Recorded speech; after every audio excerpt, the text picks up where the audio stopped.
Good evening, YouTube world. I'm your host, Paul Talia. If you haven't already, please make sure you subscribe to my channel. So today we got a really good interview, guys, lined up for you guys. If you guys in the SEO, I got the guy today. But before we get into that, let me just run down what we got coming up on the channel, some things going on in the community. So first off, guys, we all know the Junk Expo, October 24th and October 25th, going down in Santa Rosa, California, thrown by none other than Sonoma Strong, Matt and Jojo Vic. Make sure to get over there and buy those tickets ASAP. You do not want to miss out on this networking opportunity. There's people coming from all over the country, all over the world, actually. So this is going to be a big one, guys. So definitely jump on that. Next up, we got the Junk family is going to be returning April 17th. That'll be Tuesday, April 17th. And it's going to be the Junk Expo special. We're going to have a bunch of the guests on there. We're going to be talking up the expo. And then anybody else that wants to join in from the community, everybody is welcome to join that one as well.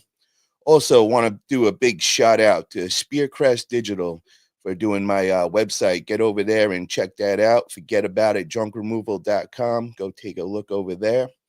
Also, guys, if you haven't already, man, make sure to get over to Autopilot. Get your CRM for junk removal. Our man Andrew Thompson has put together an amazing CRM, so definitely take full advantage of that. I'm also an investor, and I also been using Autopilot and been very satisfied with it. So definitely get over there and check that out.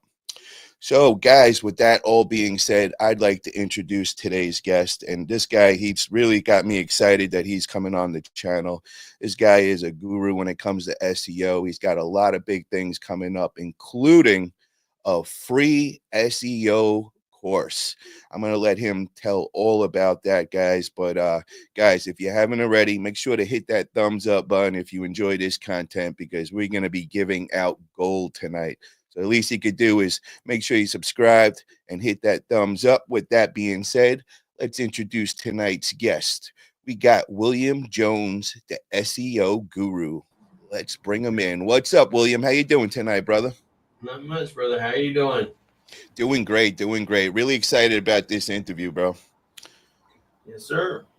Let's kick it off, man. So I got to learn about you, man. It's real interesting. I see you like on the other side of the world and everything, and I see you're doing big things with SEO. But I want to kind of learn the whole, everything behind it. How did you end up in the Philippines, and how did you get into the junk removal industry? You want to learn? You want to learn about me, and I want to learn about you. I'm like my nickname for you is like Big Papa Pump.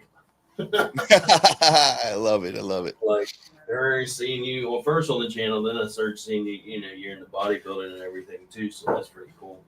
And Hell yeah.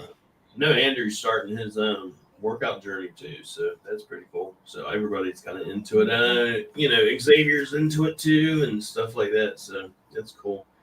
Um, Not so much like I used to be, but I actually used to be a certified personal trainer many years ago into bodybuilding and everything too. So it's kind of cool seeing that.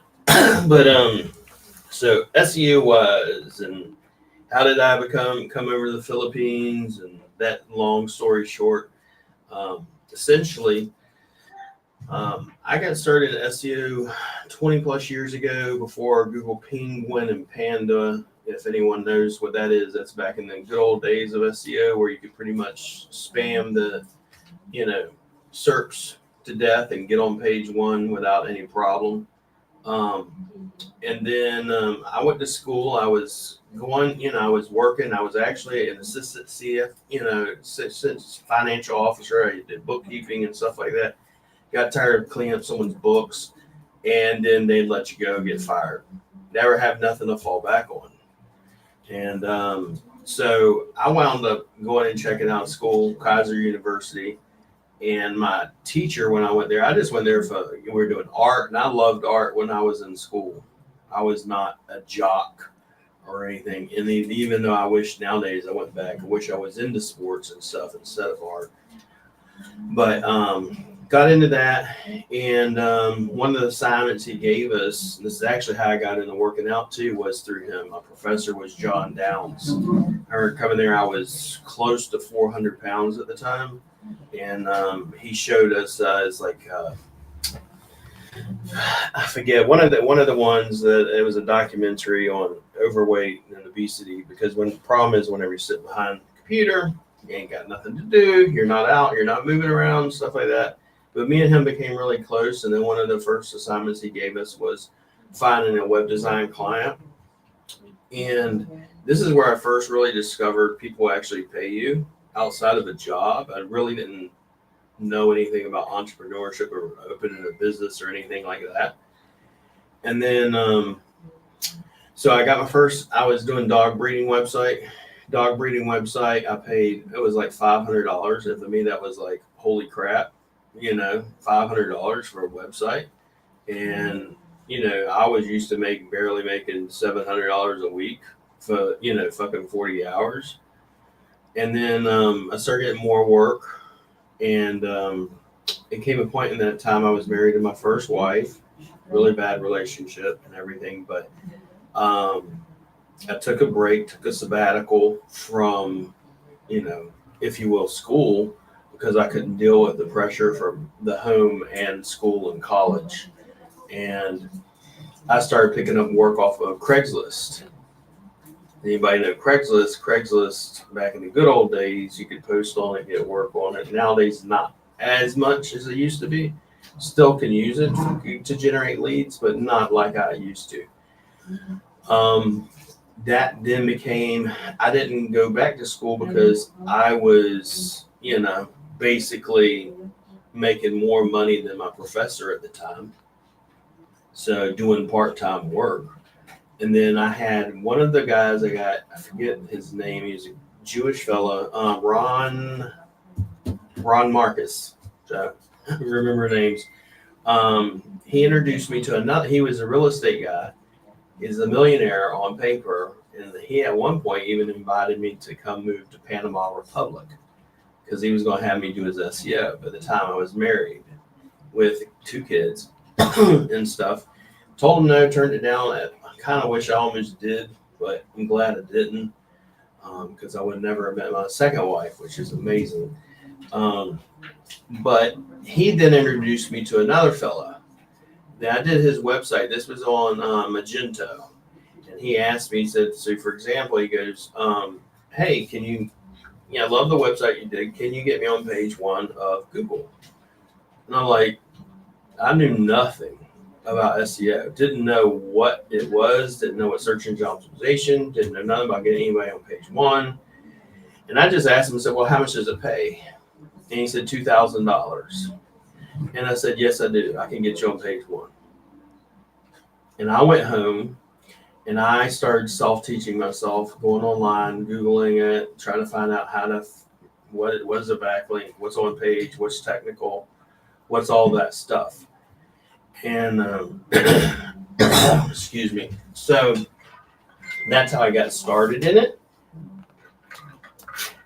Excuse me. And then from there, at one point I had about 30 freelance clients that I was personally working on myself with one other person. And that person is still with me to today. They are a freelancer. Only thing I ever knew was freelancing. I didn't know nothing about virtual assistants. I didn't know what a remote worker was. I just knew you can go on places like Legit and Upwork and hire people. Okay, so it wasn't like I knew any of that. And I didn't know how to even find people. I just, went on the forums and said, hey, I'm looking for someone to do this, which is the worst thing you can do, honestly, is to go on there and just say, hey, I'm looking for a web designer. You're going to get bombarded with a bunch of people that are desperate for money, and you have no way of going through, if you will, the crap and figuring out who's actually good at what they say they are good at. So I had a lot of ups and downs, little rough experiences. Wish I hadn't went through, but it is what it is. And if you want to be successful, you got to go through the shit. So then I got married, obviously, second wife, Rowena. She's amazing. I love her to death. And I met her online, met her on Facebook. I went through time. It's like, no, this is part. Some people don't want to hear, but I actually reverted to Islam. My wife was working in Saudi or Abu Dhabi. Um, and I know most people will be like, you're like the most un-Muslim person I'll ever meet, but I am what I am. I'm a good old Southern boy. But I met her online. She was working in Abu Dhabi as an OFW. And OFW is called an Overseas Filipino Worker. So she left her 3-month-year-old daughter named Lila Rowena, I call her Princess, to go work abroad. I met her right after I got out of my divorce. So this, when me and my wife had our first wife had her ups and downs. I don't know if anybody ever been through divorce, but they send you through counseling and all that other crap.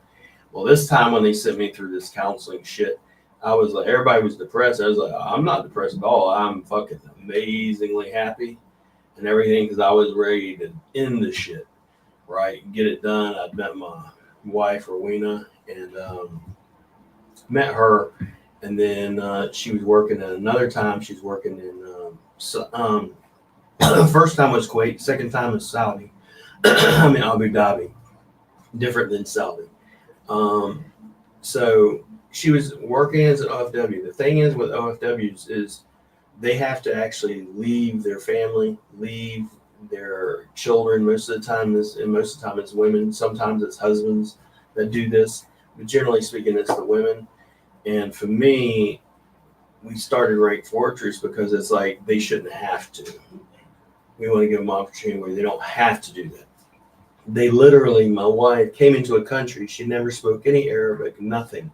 And she had to not only bust her butt working from like 5 a.m. until midnight most of the time, especially during Ramadan where I have hundreds of guests.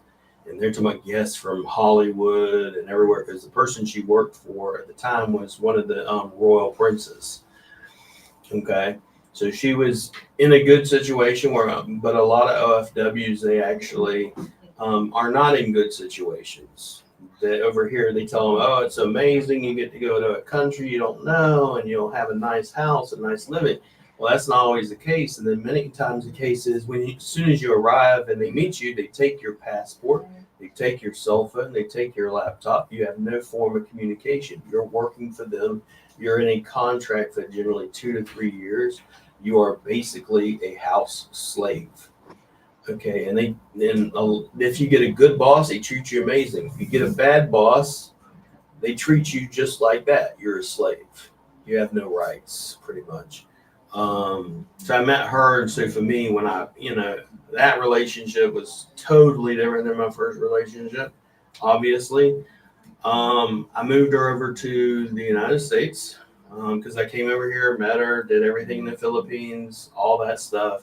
I brought her to the Philippines, met her in the Philippines, took pictures, did the whole visa process, all that stuff, and then moved to to the United States.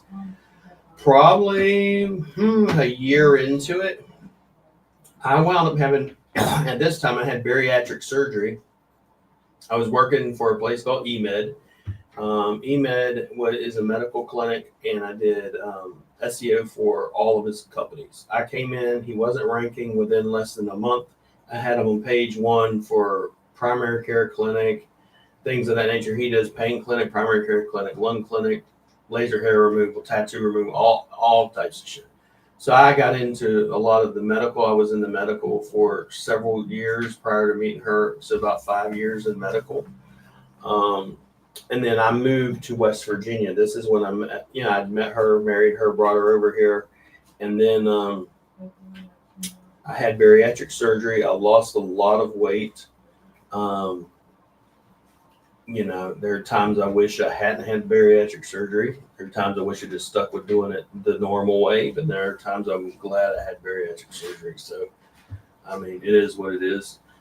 What part of West Virginia did you live in? I lived in Paw Paw, West Virginia. It's got less people in it than the province I live in now. I'll put it that way. Gotcha. I love West Virginia in the sense that I love the mountains and the streams and stuff, but I was born and raised in Jacksonville, Florida, so I love the beach. Very nice. and I loved the whole beach atmosphere and stuff. I was 5 minutes from basically Jacksonville Beach, Ponte Vedra Beach. I'm a Florida guy. I got a condo in West Palm. Yeah, that's as for me. I mean, it's like I have friends that are down in Miami and stuff. I've been down to Miami before. I told them, so I don't, the women down in Miami and stuff. I'm like, they're 50, 60 years old and they look like they're in their fucking 20s. I I, don't I know what used they I used to live in South Beach, but I want to keep my girl in also. I had to go up to West Palm Beach. Miami ruined my first relationship, so I was smart Yeah, on I this one. tell people all the time is that if you're in Miami and you are in a faithful relationship, I give you props. Yeah, it's definitely hard over there. Because I can imagine. But I mean, I remember going into the mall. Going in the mall, I felt like I was walking into a club. Yep. I'm like, I because mean, the views, the gym everything. was literally a club on Thursdays. I used to go to in my building. We had the David Barton gym, and they would bring in the DJ, and they would shut off all the lights and have all these crazy neons. And you're working out, and you're like, you forget that you're even in the gym. You feel like you're ready to dance and all. Yeah, I remember when I went there and I was like in the mall. I'm sitting just looking for normal shit, like you're going to get some clothes or something. Because I was down there with my friend Larry, and he was doing a photo shoot or something, and I was like, this is great. I went back. I'm going back to the house. I'm going back to the condo because this is wrong. This is bad. Some bad gonna happen. Like you about to break your neck every time. But but nevertheless, so we lived in West Virginia, Paw Paw, West Virginia. Great place to live if you got work. If you don't got work, it's a terrible place to live. What I mean by that is like you can't get work there.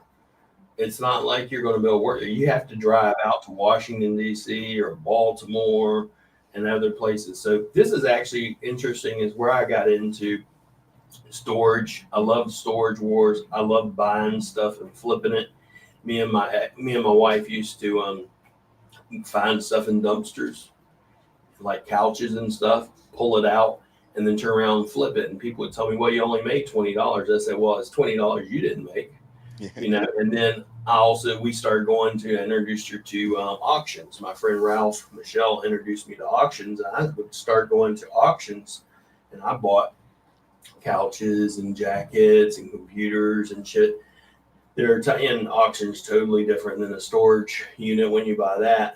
But the auctions, I remember going in there and you'd have, for instance, hotels would come in and renovate the entire hotels and they get rid of 100 or whatever couch sets. And I came in and I bought 20 or 30 of them and I would turn around and flip them. So me and my wife, you get them for like 10, $20 when I done an auction, and I turn around and flip couches for $200 to $250 for the set.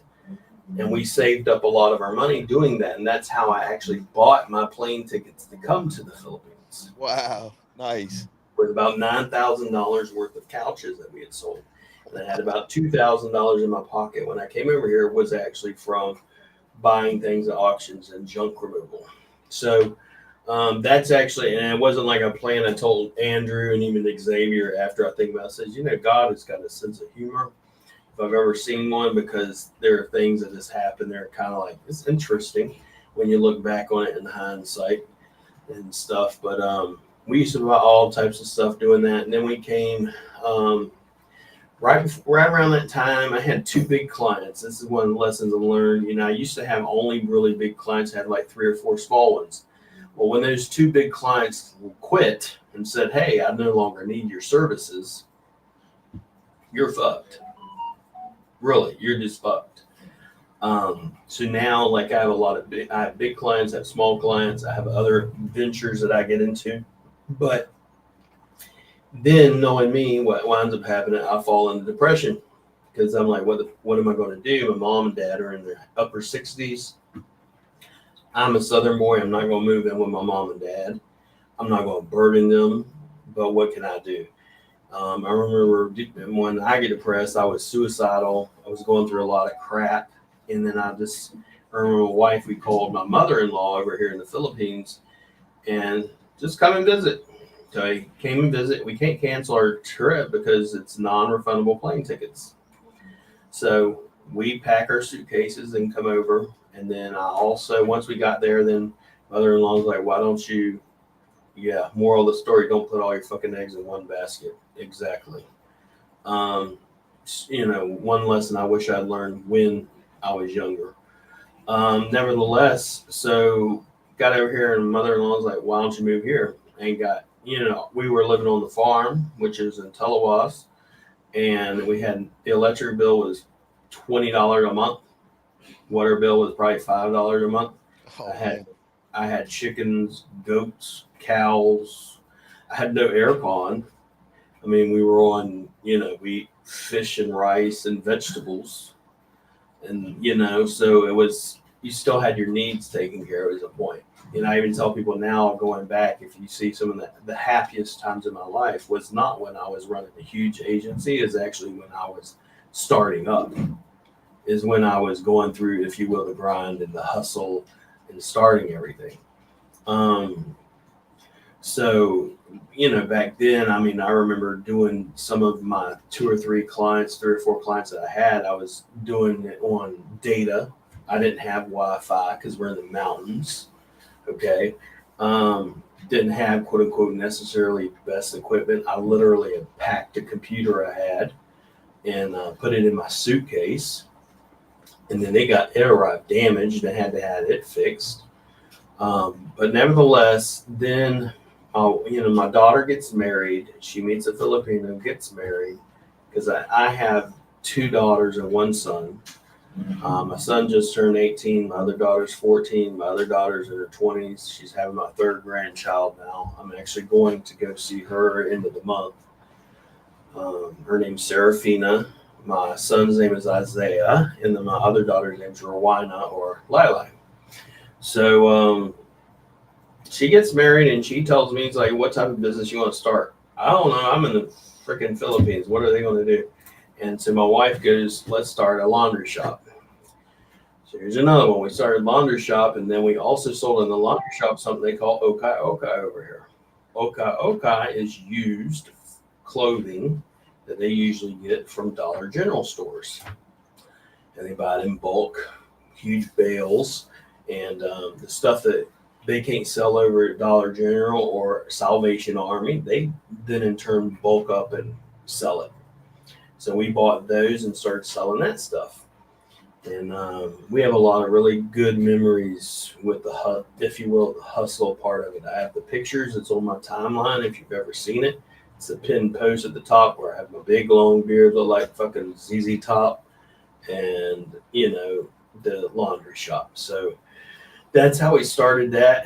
And then that's right before COVID. And then right before COVID, my wife's like, why don't you try to find work and stuff? Because imagine the only time me and my wife, Rowena, we've ever had an argument was during right before COVID, where we're sleeping on the floor. We slept on the floor in the laundry shop, and we'd stay the night there, pull down the guards at the front, the rolling door, and we'd sleep in there because that was the only place that had an air conditioning. We didn't have air conditioning in the house. And my daughter and them used to sleep with little tubes of ice you put in these plastic tubes, and we'd sit there and sleep with them on her chest so we could actually fall asleep. Because I'm a big dude and I like AC and cold. I get real hot real fast. So then she tells me, that's the only time we had an argument was really because it's like, money. You're hustling, you're doing everything you can. It seems like you can barely breathe. It's like there's a Christian song. It's like talking about walking on the water into the great unknown oceans. That song really means a lot to me, mainly because we've been through a lot of that crap, and there have been so many times where we feel like our nose is just above the water, and every time you think you're going to drown, another wave comes and pushes you down, and then you get pulled up. So my wife during that time, she goes, why don't you try to find clients? I really didn't want to start an agency. I tell people all the time, I don't like running an agency, didn't want to run an agency because you deal with a lot of crap when you deal with SEO agencies specifically. Not business owners so much, but SEO agencies. I do white label SEO and I also do junk removal SEO. But nevertheless, found, a client. I went into Facebook groups, found a client. He hired me to do SEO for an American company. It paid me only $800 a month to do 160 hours worth of work. And I say that only to put it in perspective, is I used to make $7,000 a month, okay, for what I was doing. And I didn't work 160 hours. And then the same client is a good friend of mine today, John Signing. And he told me, so why don't you get clients? Because you got 20 years experience. And I'm like, okay, I'll start looking. And then I started looking, and I picked up a couple clients right before COVID. And then I brought in 2 people and I trained them. Put one on my left, put one on my right, said, let me show you how to do SEO audit. Let me show you how to do technical SEO. Let me show you how to do GMB SEO. I taught them myself everything. I still do the same to this day. I teach them physically with me next to them. I show them how to do it. I actually do it with them. And then I have them do it in front of me. And then I start giving them projects and testing them. And now we have a little over 80 staff in-house. Wow. So went from you not wanting to run to an agency to going absolutely nuts, and now you got 80 people, bro. You ain't playing around. Yeah, we got 80 plus, and we got over 40 there during the day and another 40 something at night. So my office is attached to the house. It's a part of the house. I can literally open up my window in my room and look out, and I'll see the second floor. Like right now, I have a room over here where you have staff as well. There's probably about 10 in this room. And then we got the others in the other rooms as well. And within 3 months, we went from 4 clients. I had over 50. And then now I have over 5,000 clients. So some of them are one-offs. When I say clients, I mean, they'll come in, buy backlinks, a press release. And then we have monthly reoccurring clients as well. They're on monthly SEO plans. And then we have SEO agencies that come in and outsource their SEO to us. And if you don't know what outsourcing is, it's what most agencies do. Most agencies talk about SEO, but most agencies do not do SEO. By doing it, I mean them actually, for instance, show me what you're doing when it comes to SEO. Show me you building the backlinks. Show me you doing the on-page SEO. They don't do it. Why do most SEOs, for example, not do over-the-shoulder audits or not do over-the-shoulder training when it comes to, if you will, SEO? Because they don't do it. I could literally count on my one hand how many people actually do over-the-shoulder training. Myself, Chris Palmer, Mike Merlino, Brock, maybe. That's about it. There's not too many people that do it, because if you do over-the-shoulder training and actually let me show you doing an SEO audit, let me show you doing this stack or this type of SEO, you're going to screw up sometimes. You're going to have to figure out, why does it work on this client and not work on this client? And a lot of people don't do that publicly. And then some of them just don't know what the hell they're doing. They're just really good at sales and they sell it. And then they outsource it, generally speaking, to either 1 or 2 places, India or Philippines. Bangladesh is another one, but generally India and the Philippines. And the sad part is, most of them, what they'll do is they'll sit there and turn around and they'll sell it to, their customer $1,500 plus a month, and then they'll turn around and outsource it to the Philippines and pay their Filipino maybe $200 a month, maybe. Okay. It's all making works.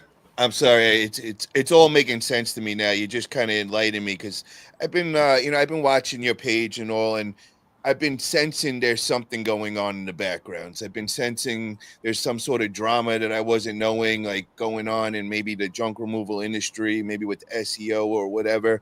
And I think now you kind of like cleared up, because I wasn't too sure exactly what your beef was.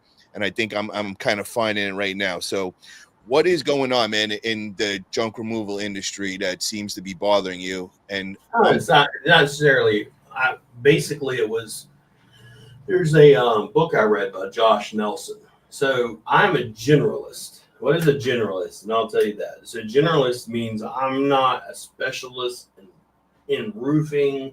I'm not a specialist in plumbing. I'm not a specialist in locksmith or garage door or junk removal even. So it means I got to be good at everything, which makes your systems and everything really hard to do because you have to know how to do SEO across every niche, content across every niche, everything possible. All right. And I'm reading Josh Nelson's book on an agency, and I'm like, I'm really considering stopping doing white label SEO because of all the crap that you deal with. Because people literally, I mean, imagine Walmart. We all complain about Walmart. I know everybody does and makes jokes about it, but every motherfucker wants all the cheap ass prices, but they want the best of the best. So imagine that's what white label is. They want the best of the best, and then these clients want to pay you pennies to do it. So I am gotten emotionally and physically tired of it. And then I come to Xavier and I say, Xavier, I'm considering getting into junk removal, doing junk removal SEO. So I told Xavier, I blamed Xavier, but I'm thankful for him. But Xavier, he says, yeah, man, I would definitely do junk removal. He said, because to be quite honest with you, a lot of the junk removal businesses need help and they're getting screwed over by a lot of SEO agencies. And so that's when I went out. I bought a junk removal SEO domain name. I'm not publishing it yet. I'm actually my website is being transferred over to Go High Level for various reasons. And then once that's done, I'm publishing my junk removal website. I already have the brand, I already have everything. And Xavier, for the longest before that, had sent clients to me in junk removal. And I have always asked Xavier, I say, Xavier, what can I do for you? Is there something you want? Can I give you an affiliate? Anything? No, brother, it's okay. No, brother. He is the best person I've ever met when it comes to, I mean, he does things with people without ever wanting nothing. And if you actually get his books, you then understand. Hold on. Shout! Yeah. I was holding my hand, waiting for you to stop for a second to shout him out. Shout out everybody! Get your junk removal secrets. Xavier put out a line of amazing books. Get over to Amazon, order yours, or hit up Xavier on Facebook, and he'll help you get there. So sorry, I didn't mean to cut you off, brother. Keep going. And I never understood why. I was like, why does he just keep sending work my way without wanting nothing? Someone always wants something, bro. So once you've been fucked over enough times, you're like, what the fuck does this person want? Okay, so excuse me if I cuss a little bit, but nah, bro, it's all right on this channel. We good with that. Sure. But the thing is, if you read his story in there where he talks about his story, now I understand why. Now I understand why everything he's been through and stuff. But then he introduced me to Andrew. And I told Andrew knows this. Andrew, yeah, he's the bomb when it comes to Google Ads. We also do Google Ads. He actually came to us wanting to hire VAs because that's, and then he wound up getting his own because we do Google Ads, Go High Level, stuff like that with the agency. But nevertheless, he introduced me to Andrew, and Andrew says, hey, brother, I got hundreds of clients, and I want you to do SEO on them. And I'm like, I've heard it so many times that I just was like, yeah, right. All right, send me over one. And he sent me over one, and then within, I think it was like less than 6 weeks, we took them from spot 12 to spot 6. And before the third month was even up, he was in the top 3 for multiple keywords like junk removal. Not junk removal plus city. I mean, we can do that within a very short time, but junk removal near me, junk hauler, junk hauler near me, furniture removal, hot tub removal, stuff like that. And so he had tested me and seen, hey, you did what you said you can do. And then I really started getting heavily after that in junk removal. I'm writing right now like I have a book that I'm writing on junk removal SEO. I've just put out the free. We're starting the free course, like you mentioned, on Friday. Yeah, do me a favor. Can you run over that for everybody? It's going down tomorrow, guys. This is something you guys want to jump on. This is a free course he has put together. So please give Yeah, us some so details. I mean, if you're not registered, you have to register. You can't just show up and get in. It's not going to happen. You actually have to register. But we're going to cover everything from what's local SEO, why it's important. It's going to go over about 10 weeks worth of course material. Inside the course material is basically what's local SEO and why is it important in junk removal business. Why is it essential for your junk removal business? How to do things for junk removal business as far as proximity, relevance, everything that I do on an SEO company for SEO, for SEO agencies, I'm teaching to the actual business owners. And So then on answer me this, because just like you said, William, a little while ago, you said, you get a little skeptical when people send it and do something for free. What is making you want to do the free SEO course? I have a little bit of a vindictive streak of me, if you will. just saying. So for me, the way I'm going to tell you what's going to happen. You'll teach people. There's a couple of things. I'm not going to mention names or nothing, but a couple of the people that are big time junk removal SEO agencies actually came through my training. So I'll put it down like that. Okay. And so I'm offering this to say, hey, if you want to know how to do the SEO, I'm going to teach you. But what's going to happen is some of y'all aren't going to want to do it because you're going to see how fucking complicated it is. Some of it's easy, some of it's hard. You're going to want to pay us to do it. And why would you want to pay someone, 1,000 plus, 2,000 plus? They guarantee it ain't getting results. Xavier, I mean, when we had our conversation, the problem with a lot of the SEO agencies in the States, yeah, they charge you $1,500, $2,000, and ain't getting results. Like Jeff is saying, he's been with us so far, his SEO ranking's already doing amazing. He's only been with me for 6 weeks. So, I mean, and most of them, when we talked to Xavier, he had sent someone to a certain USA agency, and they've been with them for over a year, paying over $1,000, not seeing no results. And when I look at one, for example, big time junk removal audit, I did it on my Facebook page. I mean, I have it up there. I blurred the, if you will, I took a screenshot of the website and blurred it. But I said, bro, you don't even have basic schema. Basic. When I say basic, I mean business schema. That's it. Business schema, which is it's going to be basically one page of schema. Excuse me. And I showed them one of our sites has about 40 pages of schema. Schema is one of the basic things to do. And this guy's paying over $1,000 a month to someone for a year. And this is one of the biggest SEO agencies in the United States. So when I start seeing a lot of this, and Xavier tells me about it, Andrew tells me about it, everybody tells me about it, and clients come to me, I'm like, all right, I'm going to come into the niche. Not even going to come into the niche, I'm going to take over page one. So everybody that's on page one, I've already told them, so you've been notified. So once my website's up, I'm coming hard after everybody. But the thing is, the course is there to help business owners. It's if you will, take the curtain back and say, this is what's supposed to be being done. So if you're hiring an SEO agency and they're not doing this stuff, you should fire them. And I don't care. I tell people, I don't care. You can use somebody else. You can use whoever you want. I don't need your money. Don't want your money. But I do want to help you. I do believe you deserve rankings. I do believe you need the business. And I know a lot of times, especially in junk removal, people are struggling. They're not, a lot of times when you're first starting out, it's not like you're making a fucking lot of money. So when you do spend $500 or $1,000 a month on SEO, that is a big investment.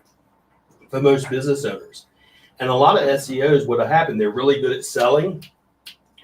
And then once they sell it and they get that money, silence, crickets. With us, for example, you want a customer service call, you have that. You want to get on a phone call with me, you got that. You want to message me on Facebook, you got that. You want to book a call with me or customer service or onboarding. Once you sign up with us, we have an onboarding or a launch call. We have clients, cars, business owners like, I don't know what hosting is. I'm having a hosting problem. I don't know how to use my website. Guy just had a brand new website done with us, and he's like, I'm not getting forms. I said, I literally last night made it, and it's Q-Hall. Sorry to drop your name, it's Q-Hall. And I literally made a video and was like, let me show you how to find your leads. Go in here. It's this form, has all the submissions right in the back end, so you don't ever lose any of your leads. And I explained to him, for example, forms. Why are forms, in my opinion, with junk removal, or one of the stupidest things you have on your website? Yes, have it on your website. But generally speaking, when someone has junk and, hey, I'm down here cleaning up my basement, or I'm cleaning up something, I take shit to the road, I didn't plan that. So I don't want to sit there and go, let me fill out a form, and hopefully this junk removal guy will get out here in the next few days and clean it up. I want to do something called pick up the fucking phone, call you, and you come out and get this shit off my curb. So, and it's only, generally speaking, on forms, for example, 1 to 3% maybe fill out forms of all website visitors. It's real low, real low. So phone numbers, and I usually say do book a call. I do, like on my website, I have one form, and you can't even find it unless you're looking for it. The rest of them are all, are calendar links, phone calls, calendar links, all over the place. But so that's kind of why I came into it. And I get sick and tired of doing white label. Yes, I still do white label. Let me ask you this, William. I got to stop you here. Are there some agencies out there that are doing the right thing in the United States? I don't want no names or anything. I just want to know for my own general. I've met a few. There are a few out there. And they charge a hell of a lot of money. Okay. 1,000, 2,000 and nothing. Okay. But the ones I know agencies charging over from 5 to 10K. Okay. So and are they getting the results for their clients? I'm guessing. Yeah. Okay. And then, for instance, I'm just giving you an example. Because what happens is, believe it or not, because I also do one-on-one training and I do group training and I do private training. I cannot drop names, but I do have other agencies that have teams that they'll call in me and my team, and then we come and train them on SEO on a regular basis. And what do you mean by you come in? Is it over like a Zoom, or are you actually going in person? In the Philippines, and we also do Zoom, but we also come to their location. And when it's in the Philippines, I bring about 5 or 6 of my team, and we go over everything from on page, off page, technical SEO, content, GMB, everything. And then I also train them on a regular basis. Like I've had one message me this morning, said, hey, we want you to take a look at the website. We just launched it. We applied what you taught us. Let us know if we're missing anything. So I do have agencies like that I work with, but none of them are in the junk removal space. I'll put it that way. So I'm going to break this down for everybody. I think what we're finding here is William is the actual plug. So he's the guy that, most people are calling over the Philippines and subcontracting out there. You got the guy that's teaching everybody over there and is actually building an army of SEO over there. So, all right, you are the guy, it seems like. Now I gotta stay focused now, man. We're gonna have to move a little quick because we went a little longer on the background and all, and I've got a list here of some questions that we definitely got to run through. And I want to shout out to my man Jeff Landon. He helped me a lot. He's a good friend of mine. He's been in touch with me all the time, and me and him work together to come up with these questions for you. So let me jump into this now. Yep. So we're going to start off with some SEO basics. What is the difference between ranking number 1 organically on SERPs, which for you guys that don't know what that is search engine results pages, and ranking number 1 on your local Google map pack? So what is the difference? the click-through rate is about 80 something percent on if you're in Google Maps. But I'm one of the few SEOs that would tell you. So, for example, there are about 5 different algorithms. You have Google Ads or local service ads or LSA ad. LSA is what everybody calls it, local service ads or Google Ads.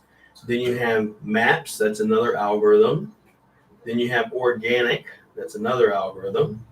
And then you have video, which is YouTube, which is another algorithm. And voice, which is another algorithm. There's 5 different algorithms that I specify on. Every one of our SEO packages comes with 4 of them. We don't do Google Ads with obviously we're the SEO, but we can do it. So now I'm the guy that would normally tell you, if you're ranking on page 1, the reason why you should be ranking on page 1 is to make more money. Why do you want to make more money? So you can spend more money. Why do you want to spend more money? So you can make more money. All right. So if you're ranking on Maps or an organic, it's stupid to go, well, I'm already ranking on Maps. I don't need to be an organic. I don't need to do Google Ads. You're stupid. You got to do it all. You need to be, if you're ranking on Google Ads, who's going to get more clicks? The one person that's on one spot on Google Ads or Google Organic or Google Maps, or the person that's got all 3 of them bitches up there? All of them, man. And then also where you say people also ask questions, you'll click down on that sometimes and you got video up there. TikToks, Instagram, YouTube, all up there. Voice, podcasts, all of it. Like if you go and look up Rank Fortress on Google, you'll see at the top 3 pages I probably own 20 plus spots. You cannot go past page 1 without seeing me. You know, and that's because we build a brand, we publish content all the time. I tell people, for instance, if you come to me for SEO and I look at your social media and you're not posting, I'm going to recommend either you start posting or hire a VA to post, because it is part of branding, which is SEO. SEO is just branding. Backlinks are branding. On-page SEO is branding. Everything you do with SEO is branding. And when you post, William, what is organic? What actually would that be labeled as? Like what goes into that category? So like social media to me is organic. It can also be paid depending on if you're doing paid ads, but I personally would want to be in Maps and organic. Now that's if you're a local business. If you're not a local business, you don't, like me, I don't need to be in Maps. And I also, with me, I do not try to rank on page 1, mainly because of the sheer fact we are international. So it's going to be really hard for me to ever even remotely come to ranking on page 1. Although I do get leads and I do get sales and customers off of Google searches. A lot of times for VA services or local SEO or GMB SEO. But if you're a local business, you need a Google Maps, you need to be organic, you need to be doing Google Ads. If you're not a local business, you just need to be an organic. You can still be ranking in Google Maps. You just need to have satellite locations. Okay, now with the voice, how do you get the voice? Is that you just have to pay for their service just to get that? No. And so imagine voice search, for example, are you on podcasts? Are you taking this video, for example, and turning it into a podcast and putting it on SoundCloud and Spotify? So every one of our SEO clients, they tell you what our stack kind of is. Not everything, unless you go and call with me, then I can go over. But basically, we take a blog, turn that into a YouTube video, turn that into a podcast, turn that into a press release. And they're all chained and daisy chained together. And we have other aspects of it that we put in together. I do very, very little backlinking. The only backlinks we do are a part of the podcast, the YouTube videos, and the press releases. We don't do guest posts and all that other crap. Now, with the Google Maps, how do you do that? Is that when you're adding the location to your posts and all that? Does that help with the Google Maps algorithm? The biggest thing with Google Maps, so for example, are your reviews. So like when you went to a junk removal job, are you getting them to write a review right there? Are you having them take before and after images? Like I would always have them take a before and after image. Before, Here's a before image. My shit looked like crap. And here's an after image. Why? Because it has, if you will, and I know this is debatable with the SEO community because like everything's debatable. But when you take an image, it has information on that image. Where are you located at? When you Geolocation. specifically, yeah, and when you upload those images to that review, trust me, reviews help, but a review with actual images from the actual location are like pouring gas on a bonfire. I mean, it makes complete sense, bro. It's proving that you're there, that the service there. It's guaranteeing it for Google that it knows it happened. It's not fake. It's not, you know what I mean? So that makes sense to me. In a lot of reviews, if I look at reviews and I don't see images, I know they're fake usually.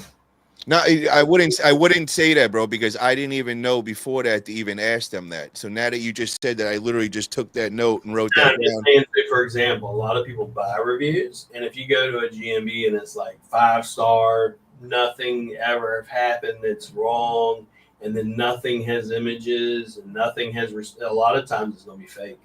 A lot of them can be faked and stuff like that. You can upload videos, believe it or not. You can upload images. There's all types of things you can do to your GMB that most people don't do. But yeah, I mean, if I was, concentrating, and here's the thing, the Google algorithm for organic is affected by the Maps algorithm. So they both affect each other. That was, you just took my next question. So I wanted to ask you that. Let me just tie this in. Which one, okay, so also, do they go hand in hand? Will your SERPs ranking rise if you focus and raise your local map pack ranking? So all of our SEO packages, we focus on both. So your GMB should mirror your website. What does that mean? Every service you ever do, if you have 30 services, and most people say, well, I only do junk removal. No, if you look it up on Google, junk removal is like a lot. It's not just junk removal. Junk removal, clean outs, construction clean out, demolition clean out. I mean, we can go on and on. Furniture removal, hot tub removal, curbside removal, keep going. Because Google has all those, and you need pages for every single one of them. And I have every single one of my clients, when they come to me from junk removal, we restructure their entire website. Add any page they don't have. I give them almost 1 million words of content, which consists of pages and blogs and supporting structure and facts and all that. Because all that's going to affect your rankings will be affected. If you have a service that's on your website, it needs to be on your GMB listed as a service and a product. And then those need to be tied back to the pages on the website. They should mirror each other. And when you do that, what's going to wind up happening is your rankings, whenever I'm working on organic, and as my organic rankings start rising, guess what else is going to happen? GMB is going to start rising. Now, what's going to affect your GMB more is the same thing, even with organic. Both are affected by what's called, if you will, engagement, or most people call it traffic. Engagement being how are you interacting with the Google My Business or Google Business Profile listing? Are you getting driving directions? Are they clicking on the posts? Are they liking the posts? Are they sharing the posts? Are they going from a point of interest to your GMB? There's all types of hacks and stuff we use with every one of our clients, but all of that affects both the website in organic and it affects the GMB. Wow, that's a lot to take in right here. Okay, so now for you guys to handle all this for you, for somebody, like what is your monthly, what do you charge monthly to do all this? So the most expensive package I have is premium, which is guaranteed rankings within 3 months. And I know people in the SEO world will say, well, if they're guaranteeing, that's a red flag and you should run away from them, blah, blah, blah. And I would tell you, if you're a professional junk removal, I should be able to tell you, for example, hey, I have a 1-bedroom. It's this big. Send a picture of it. How much will it be? I guarantee, generally speaking, you're going to be able to tell me how much it's going to cost, correct? If I come to you and I say, give you all the information, you say, well, I need to see it. I need to come there, or I don't know. You're probably not a pro. You probably haven't been doing it that long, and you probably don't know what the hell you're doing. So for me, for example, when I come to an SEO and I say, here's my keyword, here's my city, Here's everything I've done. Here's everything I haven't done. And you cannot guarantee me to be in the top 3 within a certain amount of time. You do not know what you're doing. I've been doing it for 20 something years. I can tell you generally how long something's going to take.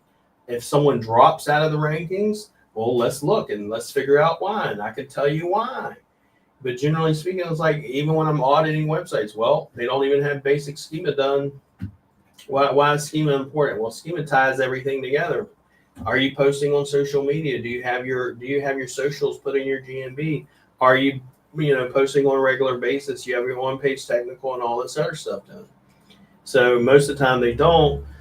But our packages, that's for guaranteed. And what happens? What does a guarantee mean? If you're not ranking in the top 3 after 3 months, I pause your charges and don't charge you and work for free until you are. I mean, that's an actual fucking guarantee. It's not me going, oh, I guarantee you be in the top 3, and then once 3 months comes by, I just keep charging you. That's not a guarantee. That's a scam. Okay. Now if you will, the next package down, which is still guaranteed, is the advanced, which is only $8.50 a month. Everything else below that is intermediate and basic and starter, none of which is guaranteed. But I got packages anywhere from $250 to $1,100. And now, where's the best place for people to hit you up if they're interested in those services? Just go to rankfortress.com. Either rankfortress.com, or they can always message me on Facebook. At rankfortress.com, they can book a call. But if they go to me, find me on Facebook and message me, I'll generally respond, first thing. Now, what's your process to rank #1 on your local map pack? Let me give you an example for like a real tough one, like junk removal in Los Angeles. How would you approach that? And would you be able to give that guarantee of 3 months with even being like Los Angeles, where it's really a tough market to crack? Do I have, let me look real quick.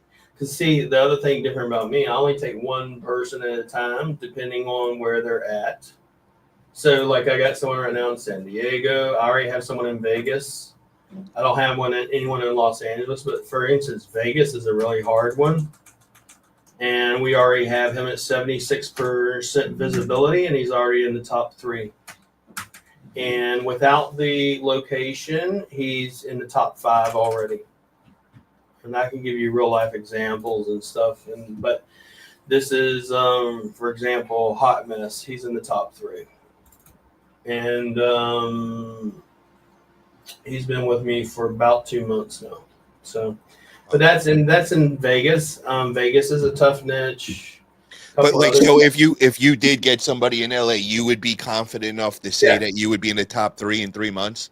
Yeah, and same thing with like Miami. The only one that I would say is a little bit I have to see the actual website usually.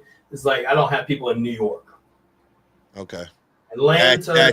It's saturated over there. Yeah, New York is going to be really tough. I generally would want to look at it, but generally speaking, like Atlanta, Miami, Vegas, not a problem. Wow. Seattle, not a problem.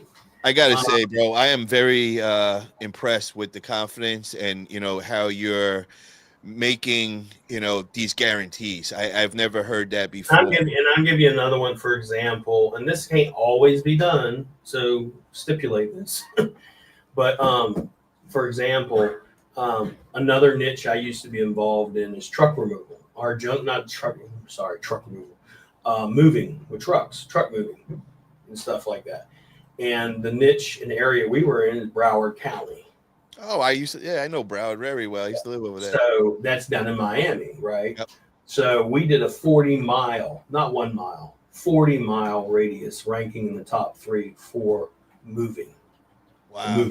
That's up in Fort Lauderdale and all that's that. That's in fucking Miami. It wasn't like we were ranking in Broward, but then when we expanded the map, it took over the entire south part of Florida. It's impressive. That took me about a year to do, but it's still what we try to do is like when you look at the geogrids, and if you've ever gotten geogrids and you see thank you, Drew. But if you've ever seen the geogrids, and for instance, the geogrids are small and they're like this big, Well, what I always want to do is I want to start out in that one little 1 mile area, right? And try to get that to be green. Once that's green, then I expand. And I keep expanding and expanding. 1 mile radius doesn't mean 1 mile either. Most people think, oh, it's just 1 mile from one point to one point. That's No, it's one than around 1 mile you. radius. Yeah. Now, then once I get 1 mile radius, which covers a lot of area, then I go to 2 miles, then 3 miles, 5 miles. We have a guy right now, a couple that we're working on in junk removal that we already have them, like that guy. We already have them in a 1 mile radius. So what's the next step? We're going to take them to 3 miles. Nice. By 3 miles, people usually, and people, well, what do you do if you're ranking in the top 2 mile radius, 3 mile radius? Well, now you should be making plenty of money, and you should maybe start thinking about getting more trucks and opening up other locations. If you open up another location, then you get another GMB. Maybe it's in the same state in a different city. And then, then you're expanding and you're thinking more along the lines of a business owner instead of an entrepreneur. An entrepreneur, when you're first starting out in junk removal, is I'm just like, even with me with SEO, I was just thinking, I wasn't trying to start a business and blow up and get fucking 80 something employees. I was just I need some fucking money. This is right before COVID. COVID destroyed our laundry shop and everything else. Thank God we started the agency.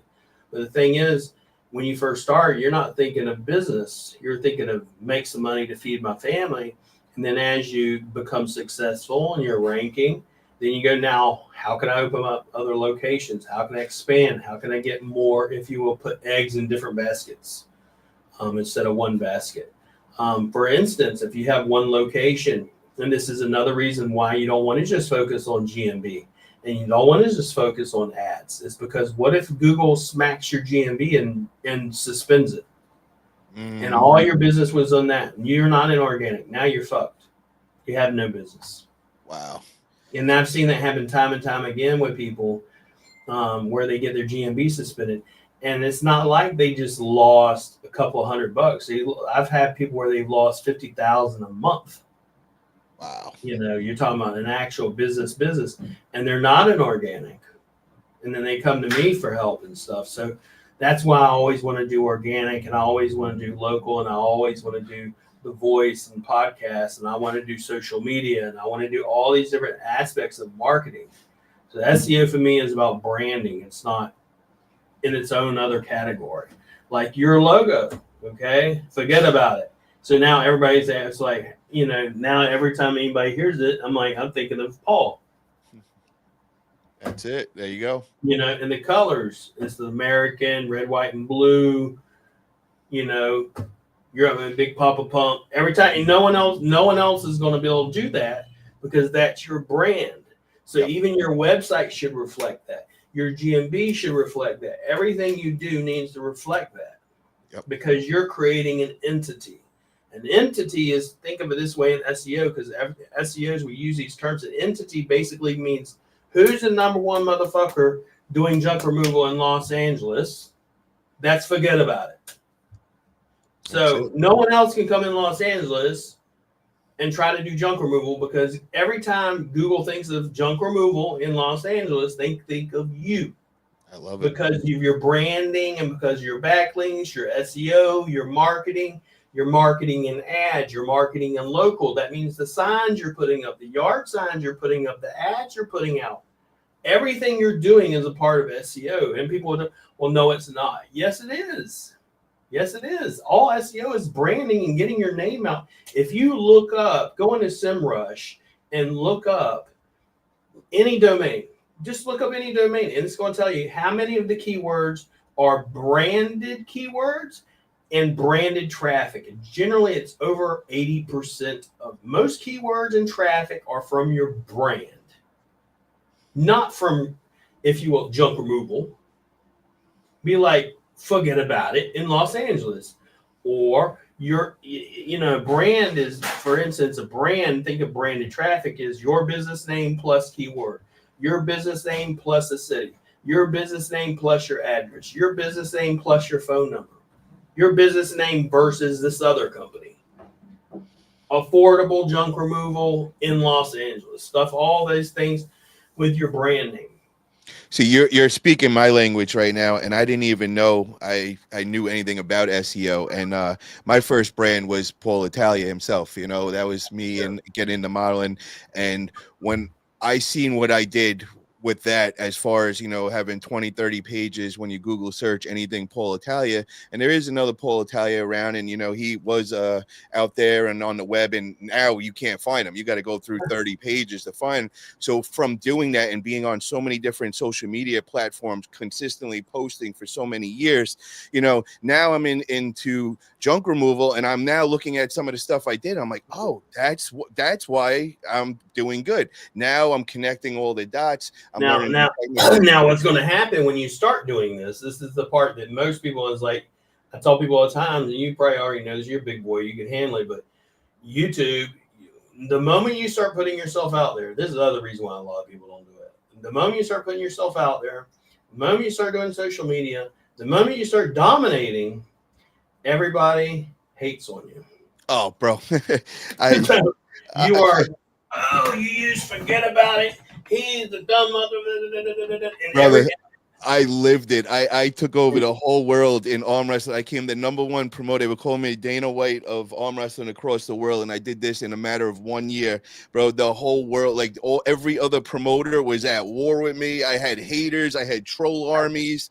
I mean, the first year was just them going to war with me. Then they realized, yo, we're gonna jump in with this guy, and then all my enemies put out the white I mean, when flag I and first jumped started on. my YouTube channel, I thought, because I was just a no-name SEO guy, and then I said, well, let me start helping people. I was in a group, and then started helping people, and people actually need to know about SEO, business owners, and so I started teaching them, and then all the hate came, and I thought surely this will go away after a year.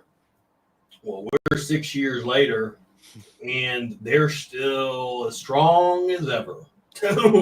So You know what I love about it, bro? They light a fire on us, and it makes us, you know, those days that you don't want to go and put it in, but then that fire is there, and it just makes you go and do that. there's a But post I guys, just posted the other day too. It said, people need to be careful whom they pick a fight with, because some of us was like to like the fight. fight. I saw that, bro. I saw that. And that was one of the comments I was talking about earlier. But Yeah. guys, if you're listening to this is gold here. I hope you guys are really taking notes here. Make sure to smash that thumbs up button. If you're not subscribed already, make sure to subscribe. Get over to Rank Fortress. Go check him out over there. He's doing big things. We got a couple more questions I want to run through, brother, before we call it a night with you. And one of those being, I've heard you talk about it before, and your boy Jeff was telling me, and he was saying, how many words do you recommend minimum per page on your website? Because I'm hearing all different numbers and all, and I kind of just wanted to figure it down and nail down what is the proper amount. So say that again for me. So how many words should be on each page of your website? Because I'm hearing sometimes like on the home page should be your most words on it, but then on the other you should do less words. But then I was hearing from one of your students that 1,500 is really the sweet spot on every Yep. page. I wanted to hear 1,500 is the sweet spot, and the reason why I can say that, because a lot of people ask that question, is the sheer fact that after you've done about 1,000 audits or so, and you consistently see the same stupid shit not being done or the same thing, who's ranking? Why? And here's how I look at SEO: is take the top 3 people, audit their sites. What are they doing that you are not? Put that on a nice little spreadsheet, and whatever they're doing that you're not, you need to start doing. Right? Now, there are going to be things, for example, citations and backlinks that they may have. Those 3 may have, this person may have some, this person may have some, this person may have some. All 3 of them will have ones that other ones don't have. And I put the ones, all of them together, and then I'll do all of it. So another thing like the content is I have, for example, every single junk removal client gets 1 million words of fucking content. And they're like, well, how are you creating? Well, it takes us a good month to 2 months to create the content, number one. But the thing is, for example, why would you do that? And I'll give you an example of it. I'm going to pull it up real quick. But so, for example, underneath junk removal, do you have a page called residential? Residential, do you have furniture, appliance, mattresses, hot tub, estate, border, foreclosure, garage cleanouts, attic cleanouts, basement cleanouts, yard waste removal, shed removal, carpet removal, television, electronics removal, refrigerator, freezer disposal? Commercial, do you have office cleanout, storage cleanout, warehouse cleanouts, restaurant cleanouts, retail store cleanouts, construction cleanouts? So when you think of junk removal, Google thinks of this entire thing. And if you want this sheet, just message me on Facebook. I'll send the motherfucker over to you. Okay. Then besides all that, I got about 10 blogs to support each and every page. And then besides the blogs, I have facts on those pages about that service. And I get those facts from people also ask questions that are on Google. Because people ask me, well, how do I know what to write about? Google tells you. Google literally tells you this is what, if you look up junk removal, Google tells you exactly what to look for. If you go on page 1 on our gang, it says people also ask. Yep. And it tells you the questions. Yep. And if you click on them, it will just keep giving you more and more. And all that should be turned into blogs and put on your website. Why?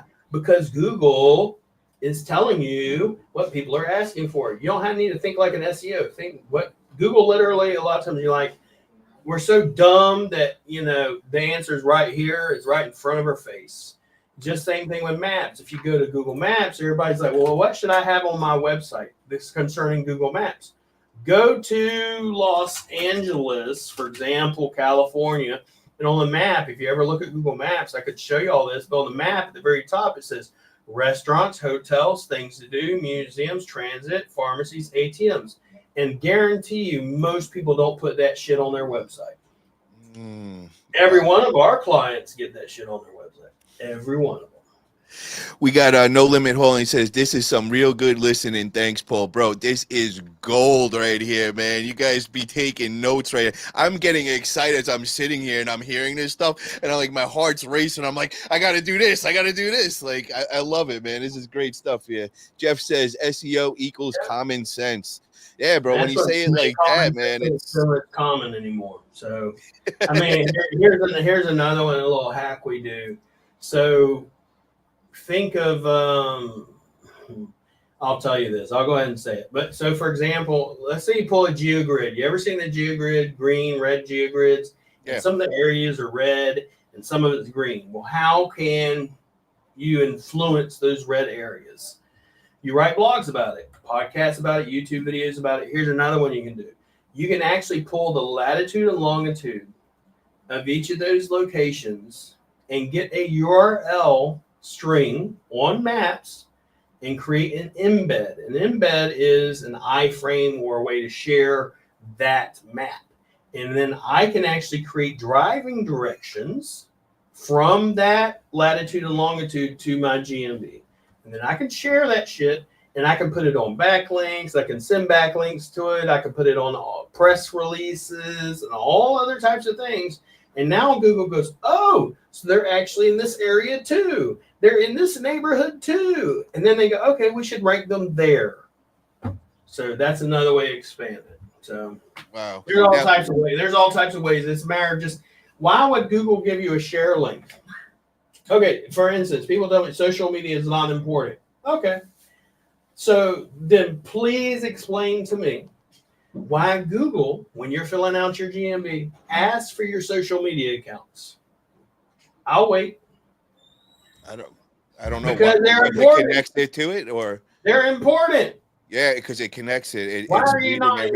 Well, I only post something on social media once a week or once a month. Why? When Google has it on your GMB, why are you only getting Google reviews only from Google when Google pulls them from Facebook, Trustpilot, and every other where else and puts it on your GMB?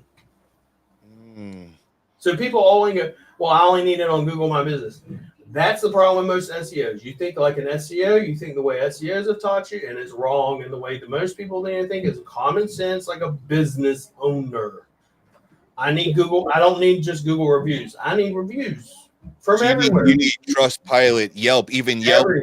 Yes. Yelp, Trustpilot, Facebook. all of them. And if you look at the bottom, it says reviews from other places and lists out the reviews from other places. Mm.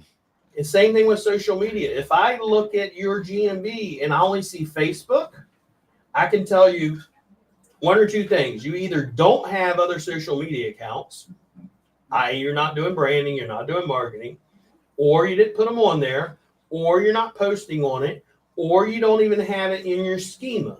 You need to have it in your schema. You need to have it on the website. Well, you need to have it on website first. Then you need to have it in schema. Then you need to attach it to your GMB. Then you need to be posting on it on a daily, weekly basis. At least 5 days a week. If you're not posting 5 days a week on social media, you just don't like money, period. Let me ask you this. What is a good goal domain authority for a local junk removal business that's just starting off? That's the bullshit thing, because everybody says, well, I need domain name authority. Okay, give me 30 days. You'll have a domain name authority of 40. And do you think that's going to affect anything? No, because those numbers can be manipulated, and people manipulate them all the time.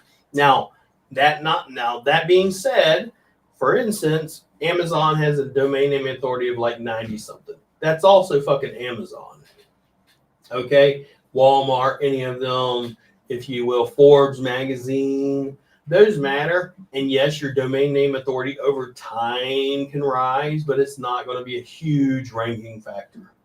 It creates trust. The more trust you have, yes, it will go up over time, but it's not going to be a huge ranking factor.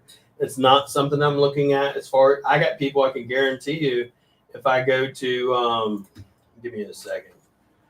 I'm going to pull up one real quick. I got one that's ranking right now in the top 3 on page 1.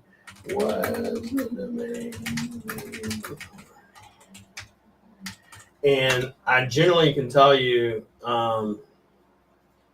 it's not going to be a huge factor. Mainly because most of the ones I've looked at are just not. I mean, some of them will, some of them won't. Some of them will going to be high, some of them are not. It's not going to be, it's not going to be a huge, if you will, factor. Are you ranking or not ranking based on your domain name authority?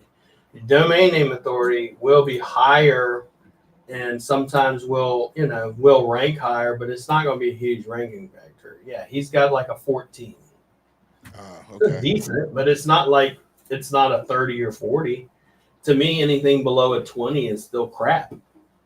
So where is like a top website link? Generally, I want to see in the top 40s generally, Okay. but that's not going to be I could care less. I mean, I have people all the time is like, is your phone? My thing is, I'm gonna tell you as a business owner, is your phone ringing? Yeah. Are you getting leads and traffic? Yes. Okay. Then I don't give a shit about the domain name for it. How do you find high domain authority websites to get a link for a junk removal business? So think of it this way, like all of our stuff, like we have a stack, it's called an advanced Google stack. Google gives you assets. So for example, if you ever go to Google Drive and you ever see, create a new document such as Google Docs, Google Sheets, Google Slides, Google Forms, drawings, maps, sites, and scripts, and PDFs, and all that, that's all tied to Google. So we create what's called a Google stack. Then you got YouTube. Well, I don't use YouTube. Well, you're dumb, because Google owns YouTube, and it's the second largest search engine. And if you're not using it, I doubt you're even doing SEO personally. So there are things like that. Why aren't you using the assets Google already gives you? Google gives you assets and says, please put content on these assets. All a backlink is this content. A backlink is content on an asset that you don't own many times. Google has lots of these assets. There's other assets like I can get on Amazon Cloud with a 90-something damn DA, and we do those for every single one of our clients. So I don't have to, quote unquote, go find them. They're already there. Like you can get a domain, you can get a link on Amazon, you can get a link on all of these other ones that are higher DA. trust, but I don't want a lot of them on there. You want some on the higher ones, some on the lower ones. Most of them are going to be on the crappier ones. To be honest, we like citations. Citations are about letting people know about your business and say, hey, yeah, Google, this is me.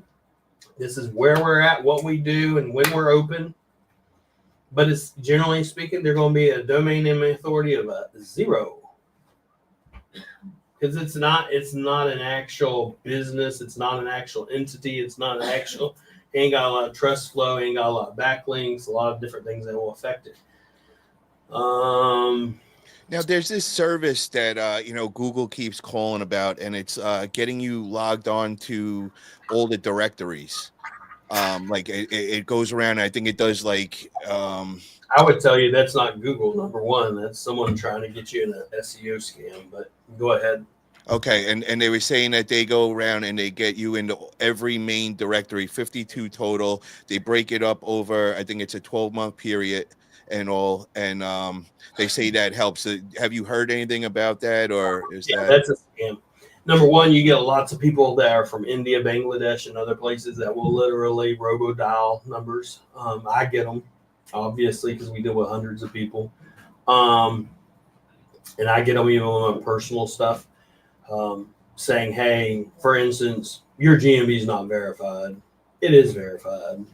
Or your GMB is not ranking. It is ranking. On the directory thing, I can get you in 200 directories in a week. I mean, it ain't going to take a year. Now, even if you do it from a reputable brand in which they're going to make you pay a lot more money. For example, let's go to any of them. And let's say they want to get you in Yelp, and they want to get you in all these other ones, and they want to make sure your name, address, and phone number or your NAP is correct and everything matches. So when you go in directories, the biggest thing you need to make sure your name, make sure your phone number, your address, and all the information is exactly the same. Not a little different here and a little different here and a little different here. You want to make sure they're all the same. You can do that, and most of them will charge you about $100, $200 a year. And it doesn't take them 12 months to do it. It takes them about 30 days. Wow. Let me ask you this. So, I was told with the tracking numbers, that get different tracking numbers, but I was also told by Google people that when you do the different tracking numbers, you're confusing Google online. So if you have two different phone numbers you're advertising, just like you said, now the different directories have different phone numbers, and now your authority is going to be lowered. Is that true? Correct. Okay, so it's not good. You can. So, for example, let's say my phone number, which it is 904-770-5783. If you ever call that, I'm not answering. If you message it, I will answer it. But now, if I wanted that number to be redirected to my real number, I just use the tracking number. I can use the tracking number, but that tracking number needs to be used on everything. Your website, your citations, everything. Okay. Your Better Business Bureau listing, all of it. Your financial info, all of it. Let me give you this example, because this is a little extreme. And picture of my truck has a different phone number on it. Will Google be able to pick that number up and confuse it? I would say maybe, only because use Google Maps, and Google takes photos all the time from satellite images and stuff like that and puts it in their database. Interprets it, so it kind of will confuse. So if you ever put an image inside of Google's AI reader, it will actually tell you what the business is about and everything and who it's associated with. So I would always still, even with that, want my same phone number. Okay. Just me. Maybe that's extreme, but I think it is extreme like that, and I think Google is extreme, bro. So I think you kind of got to think that way. Now you can track things with UTMs. UTM being, instead of, for instance, if I use rankfortress.com and the link is on Google Maps, and then I have another one on social media. If I want to know where the traffic is coming from, I have to use what's called a UTM.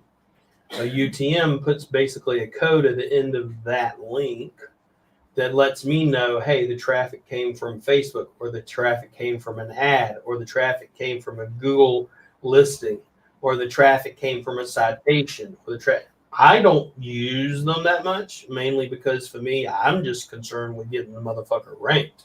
Yeah. If I can get you ranked, fine. Now I'll use them on ads and I'll use them on some other things. I actually use another tool on social, but that's just me. UTMs I would use on various things, but not necessarily all the time. I think people use them in overkill. Um, and on top of Google Search Console tells you, for example, if your traffic came from Facebook. But if you're running a specific ad, if you're running a specific campaign, UTMs are very good for tracking. Phone numbers is mainly people that are doing that are usually into rank and rent SEO, which is I don't own this. I can get this business ranked as a junk removal business, for instance, and I don't do junk removal. And then I say, hey, Paul, can you take on some more leads? Paul goes, yes. And I sell you the leads. I never even own the GMB. I own the GMB. I don't do the work. And I'm simply using a call tracking number that's a different phone number, because a lot of the people that are in that type of SEO, and I've helped a lot of them, have hundreds of GMBs. Obviously, you need various phone numbers, and you have to have tracking systems set up. So that's why a lot of them get into the phone tracking. We got a question from No Limit. He says, can you let us know if you're constantly getting good reviews on Google and Yelp? Does it help you rank high? Yes. Yes. And Now, we got as well, like I said, where are the reviews coming from? If you're getting reviews from location, on location with images, it's 1,000 times better. So I don't know if Mr. Yee, if you weren't listening earlier, so he explained earlier, have the client take a before picture and an after picture when they post up your review. That makes such a big difference in the quality of the review. So that is definitely some gold right there that you guys all want to take note of. And we got Caroline Loomis in the house, and she's shouting out my little puppy's new YouTube, Chanel the Pomeranian. So guys, if you haven't already, make sure to go over to Chanel the Pomeranian, hit that subscribe button. And you're going to die when you see this little puffball living her best life. So definitely check that out when you get a chance. And guys, you got to be loving this content tonight. This is one of the best informative interviews I've had on this channel to date. So please hit the thumbs up button. If you're not subscribed yet, make sure you're subscribed. We're getting on to the last branch of questions that we got, because I've had him on here for quite a long time, and I don't want to overkill him, and he's got a big class he's got to take care of as well tomorrow. But I want to move on now to just a couple of questions on VAs, because that's been something I've been very interested about and been trying to just nail down, how to go about it, and pricing and all that. And I know me and Andrew, I had Andrew Thompson on, and I think he touched on it on the junk family. And I know there was a lot of backlash. A lot of the people over in the Philippines weren't happy with the rate that he was saying. And, I just didn't know what the regular or anything about that, so I was a little confused, because I thought that's, Andrew knew exactly what the rates were, but from the response I was hearing, I think he might have been off a little. So what can people expect to be paying for a good quality VA? Yeah, he actually asked me about that. I will comment on it, but so there's a virtual assistant, and then there's what I have, which is a VPO. I don't have any virtual. I have one virtual assistant, and then I pay on a project by project basis. Okay. Now a VA is different than the actual having staff here. What do you like? Well, what do you mean, William? So if you have staff here, I have a BPO. So for example, I could take someone that does trash removal from the street, never done nothing, has no skills, and this is what we do with most of them, and then train them on everything. They could be a cab driver, and I could train them on exactly what I do. We pay them according to the federal or the minimum pay wage here, which is extremely low. Yes. However, they had no skills, and we're giving them skills. They don't have the computer. They don't have the Wi-Fi. We get them set up. And that's the base. And then on top of our base, we go to resorts and we hang out and we do things together and we do giveaways and we do cash loans and we even help them get motorbikes and all types of shit. So we do a lot of other things besides that. Now, then we have other ones that make more. And I'm not going to get into numbers, but so for example, I would agree with his numbers, $200, $300 per staff I have. VAs, no. VAs, an actual virtual assistant, where you're hiring them, you have to understand a couple of things. You're hiring someone to work on your business. And many times you think when you're hiring a virtual assistant, they're only going to work on your business. Not true. Most of them take on multiple clients and work on multiple businesses at one time. Okay, so you're not getting a full dedicated 40 hours from one VA for you. And if you think you are, I can guarantee you're not, because I've worked with them. I know a lot of them. Some of them, yes, some of them, no. Some of them will only take on a certain amount of clients. That being said, a decent one around $800 or more a month. And I've had, like we do, for instance, I have managed virtual assistants. I have my agency, Rank Fortress, and then at night we run the VA agency, which is where other agencies and businesses hire us, handle their social media, go high level, Google ads, Facebook ads, TikTok, Reels, content, SEO, everything. And then I sell that is $800 plus $1,200. And I've had people say, well, that's expensive for a virtual assistant. No, it's not. And don't come at me with that crap, because I tell people all the time, it's like, listen, if you're in Cali, I flew through California, don't trap me with that shit. For fucking chicken wings and fries, it was like $80, okay? So, I mean, minimum wage in the United States is around $14 an hour. So without taxes, without the, FICA and all the other crap that I'm aware of, because I'm an American citizen, we still are charging about a third of what y'all would have to pay someone in the United States. And the other difference is a lot of the people that we hire, for example, have went to IT school. They do know about JavaScript a lot of times. They do have those skills. They are English fluent. They do speak English. English is their second language. And a lot of times they do go to college. Okay, when you get a virtual assistant. Then on top of when you're getting a virtual assistant, they have their own computer. They need to have their own Wi-Fi, their own backups. Everything needs to be reliable. Whereas with us, and we do manage virtual assistants, I have a commercial generator, like Walmart size commercial generator sitting outside if the power ever goes out. We have Starlink, we have our own internet, we have our own computers, we have the latest computers, we have the latest all that crap. And I'm on premises where I train the actual VAs, where I manage them. And Paul said, hey, listen, my VA's not doing something. I can walk down and be like, hey, what the fuck's going on, bro? And figure things out and help you. And then get on phone calls, where that's different than if you go out and find a virtual assistant. Number one, most of you don't know. I mean, how long are you a manager? Have you been doing management?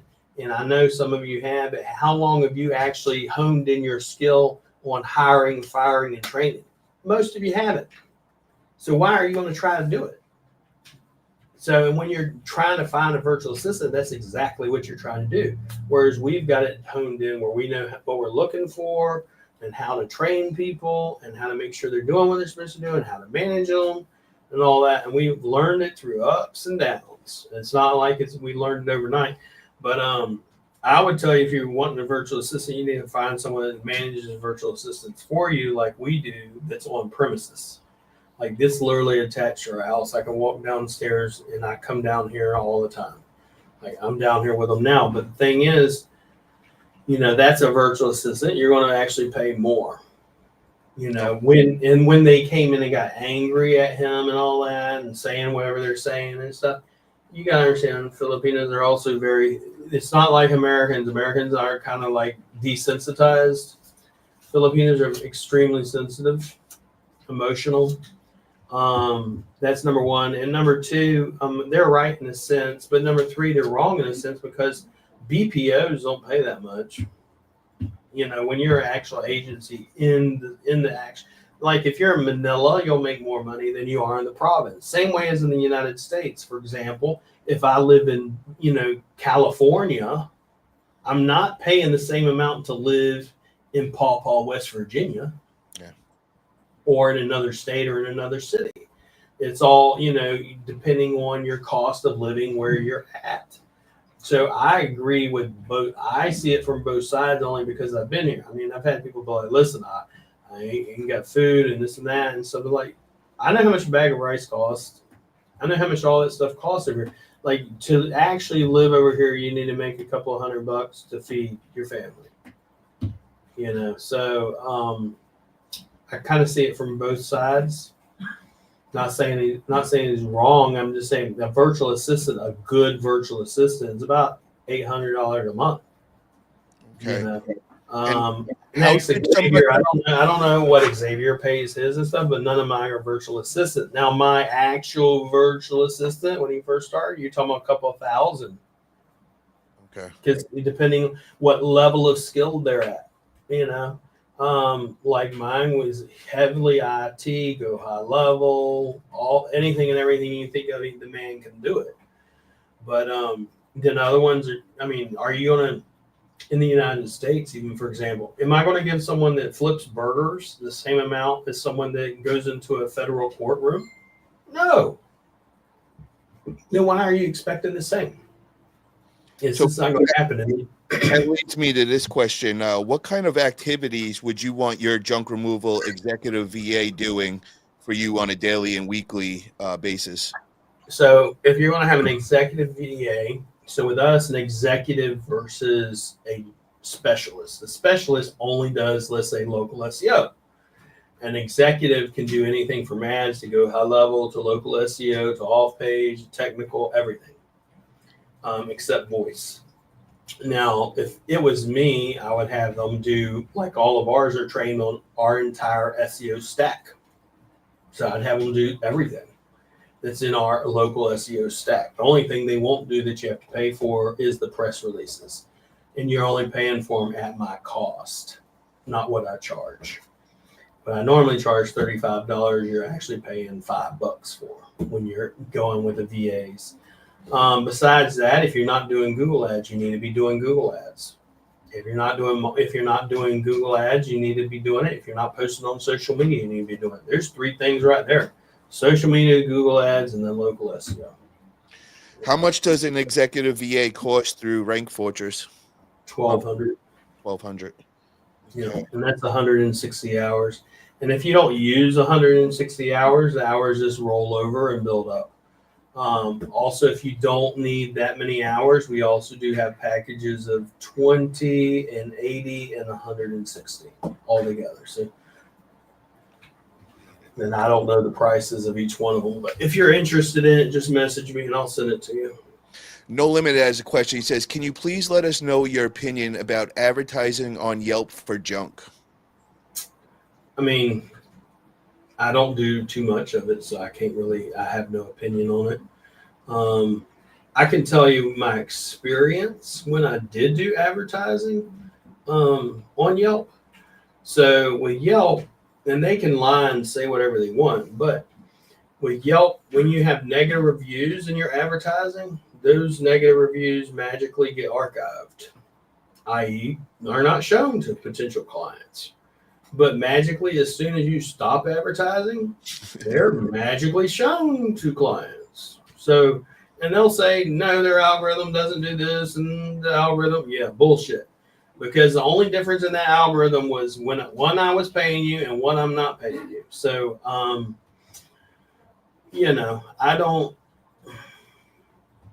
don't really have an opinion outside of that. That's just based on personal experience and personal experiences I've heard from other people. Okay. Well, William, I got to say, brother, this was definitely just packed with so much info. Like I literally can't wait to go back and just kind of digest everything that I just heard. My head is kind of spinning right now from it all, but I am very excited at everything I just got and learned. Also, I just want to shout out a couple of things before we call it a night. Guys, if you haven't already, make sure to hit up Andrew Thompson. Check out his autopilot. You could still buy in. He's got the beta testing right now. I believe it's $49 a month. Definitely jump in right now at the beginning and definitely help out your business. Also, we got the Junk family going to be returning with the Junk Expo special episode. That will be April 17th, Tuesday night, 5:30 p.m. West Coast time. Also, shout out Spearcrest Digital for doing my website. Definitely get in touch with Ronnie Knuckles if you need any website services.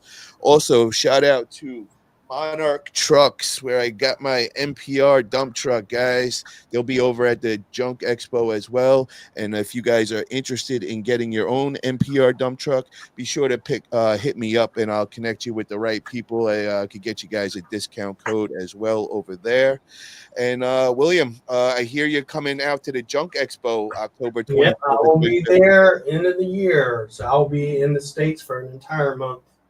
Oh, very cool, man. Well, I'm 15 minutes away from the Junk Expo, so I'll see you over there in person. It's going to be a great time. And anybody else that listening right now, really get over to Matt and JoJo Vic. Make sure to buy those tickets before they sell out because they're going fast for sure. Everybody's coming. I mean, they're coming from across the world. The Philippines is rolling up in the place. I don't think anybody's going to be coming from any further than that. 6,000 miles. I think you're going to win that. Miles. Well, last expo, they gave out a prize for the furthest person to come there. So I think you might be winning something this year. So that'd be cool.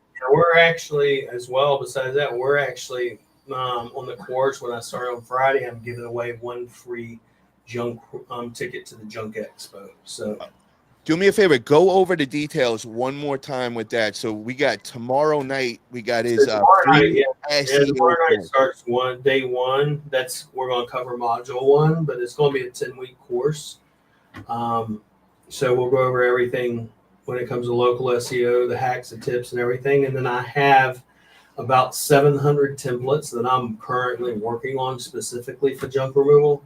Templates being invoicing and cost and everything you need to run a junk removal business, and then ebooks and all types of shit. So that's all going to be in there as well for free. But you're going to get all my SOPs that I use for ranking and everything, and I go over everything over the shoulder and teach everybody. And then also as well, like I said, we're giving away one free ticket to the Junk Removal Expo.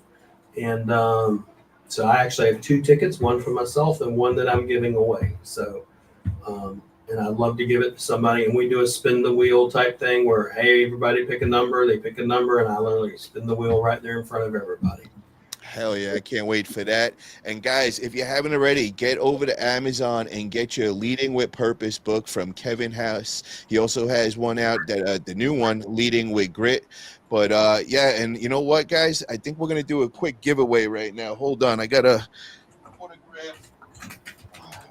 autographed copy right now from Kevin Hess. And since we got so many people on here right now, let's do a quick giveaway, guys. So, let me think of a good question. What could we all right, so guys, what is the last sport that I was into? What is the big sport that I'm into? You know, like everybody knows me for. So first person to answer that wins their free book. So just answer in the chat. What is the last sport that I've been into that everybody knows me all over the world with? Come on, I know somebody in the chat knows this.